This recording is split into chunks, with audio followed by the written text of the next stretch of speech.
Hey guys, this is going to be a quick Fortnite Creative tutorial on how to use fire. The first way is going to be a static fire. So we have this cottage building that I've built. We are going to make this building on fire at all times. The piece we're going to use for that is in the ambient large gallery. It's this fire bowl piece.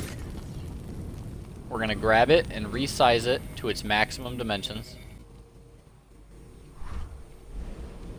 And then we are going to place it underneath the house so that the rim of it is not sticking up through. That is pretty good.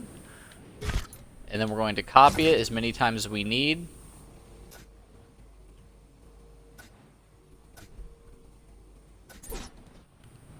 Like so. So we have it still sticking out a little bit. We're just going to push it in further. Let's check it out. Perfect. Now that we added that, we're going to go to the particles gallery and grab the embers pieces. Place some of those in here, and that will really seal the deal, especially around the windows or the areas where people are going to first encounter this fire. You can also grab the smoke tiling piece from the particles gallery, and we put this in the cottage more towards the roof.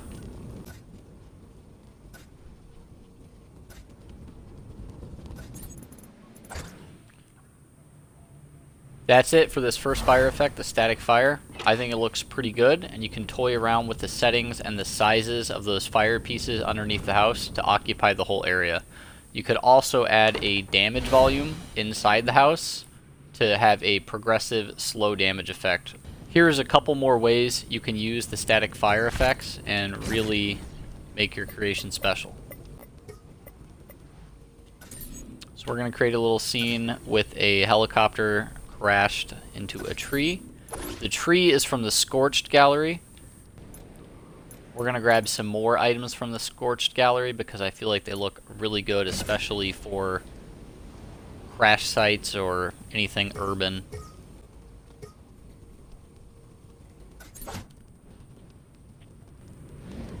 We're also going to grab the radio, Ambient Fire 1, with a relatively short audio distance, and we're going to have it really loud.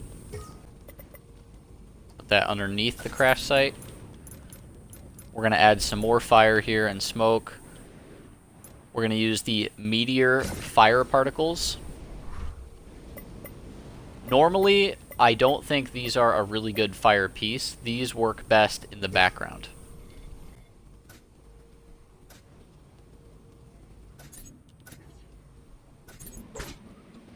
And then, like before, we're going to grab that same ambient gallery large fire bowl piece and resize it, and we're going to sink it underneath the crash site.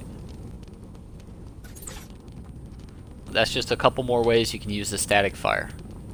Alright, for the next example is going to be an activatable fire. So we're going to use the same building, but instead of getting that fire bowl piece from the ambient large gallery, we are going to grab this torch piece from the customizable light gallery.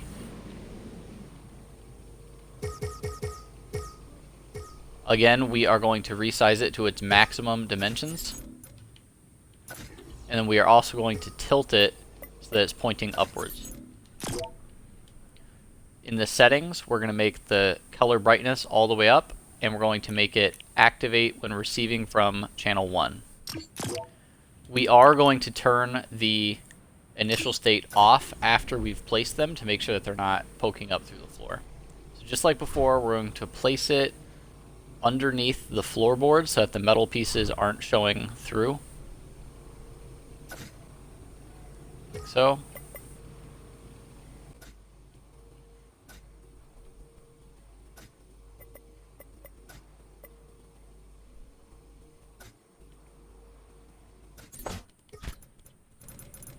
It's pretty good. We're going to add a couple more down here, and then we are going to turn visibility to off.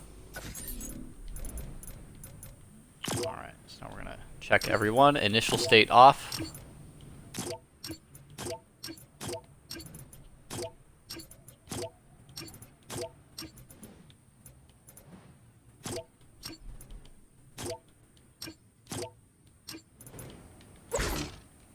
Okay, so now when we send a signal on channel 1, it is going to ignite the fire in the house. We're going to use the explosive device, which is like a barrel in the devices tab. We're going to make the explode when receiving from channel 1 and when exploded transmit on channel 1. The reason we're doing both of those is because we're going to have multiple of these, and when you destroy one, it's going to ignite all of them in the room and start the fire.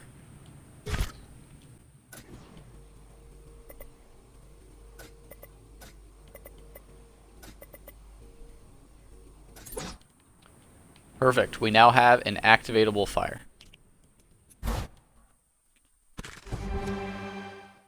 Okay, let's test out the activatable fire.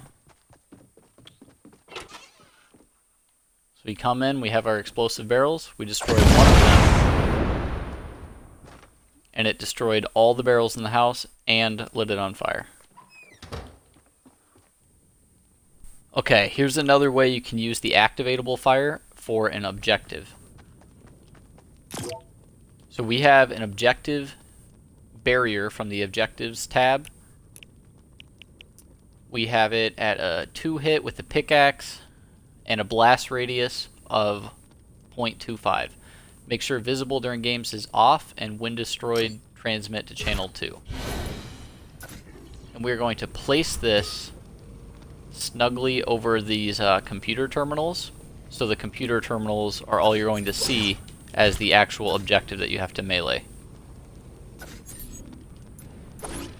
And then behind the computer terminals, we are going to place several of these customizable light torch pieces, the same as before, except these ones have a blue flame, a color change time of 1 second, and they're going to turn on when receiving from channel 2. I've already placed some of them behind here, and I've turned their visibility to off, just like before. So now, when you play a game and you melee that objective, it's going to destroy those computer terminals because the surrounding pieces are from the indestructible gallery, and you will see the fire coming out. We're also going to add a speaker above that enables when receiving from channel 2, and it's going to have the search and destroy explosion. So let's try that out.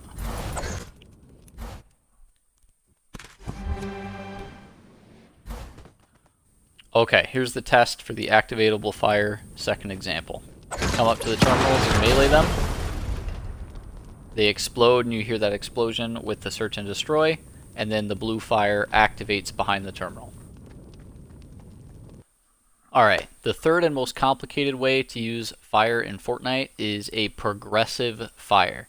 This is a spin off of the activatable fire, except you can visually see the fire progressing until it gets to its ultimate destination. So we have a hayloft with a trail of hay leading to an explosive barrel. What this is going to do when we activate this button is going to destroy the barrel, and then the fire is going to slowly spread to the hayloft. Our channels for this is just going to be channel 3. So when you press this button, it's going to transmit on channel 3. Has a little text that says light the hayloft on fire. Easy day. The explosive device, which we get from the devices gallery, is going to explode when receiving from channel 3, and it is going to be indestructible. Now for the actual fire pieces, they're going to use this customizable light piece yet again. And the color brightness is going to vary. It's going to start out slow and end really bright. And they're all going to turn on when receiving from channel 3. I've already placed them down underneath the ground in a line that leads to the hayloft. And then at the back of the hayloft, it's just totally on fire. So these first couple ones, the color brightness is 6. And here's where the progressiveness comes in. Color change time, we're going to put this as 1 second.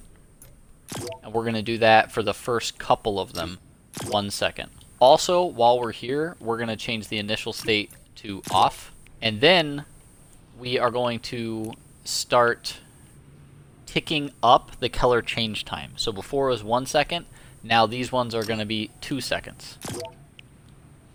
And then 3 seconds.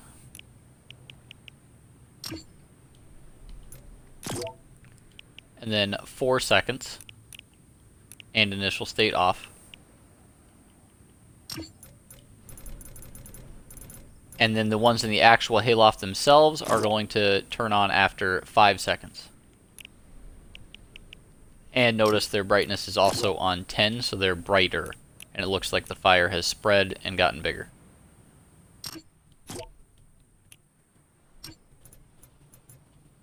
And then we just go underneath the house and in the back of it and make sure that all of these settings are correct. So all these back ones, I've already preloaded them to be 5 seconds. And we're just going to turn the initial state off. See how it looks when we test it.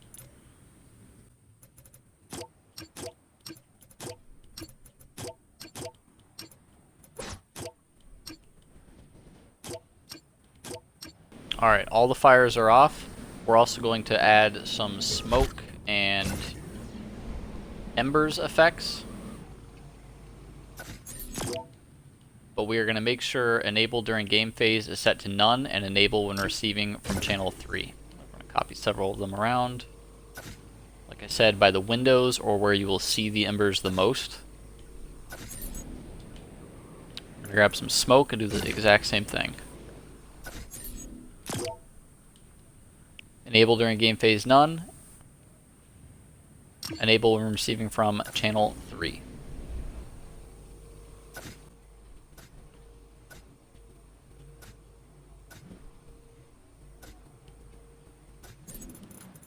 Okay, let's test out this progressive fire.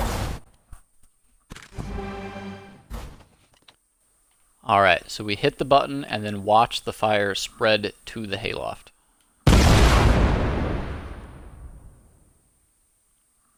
Perfect. Alright, that makes the end of this video for these different methods of how to use fire in Fortnite Creative Mode. I really appreciate you guys taking the time to watch the entire tutorial. I know they can get kind of long and a little redundant at times.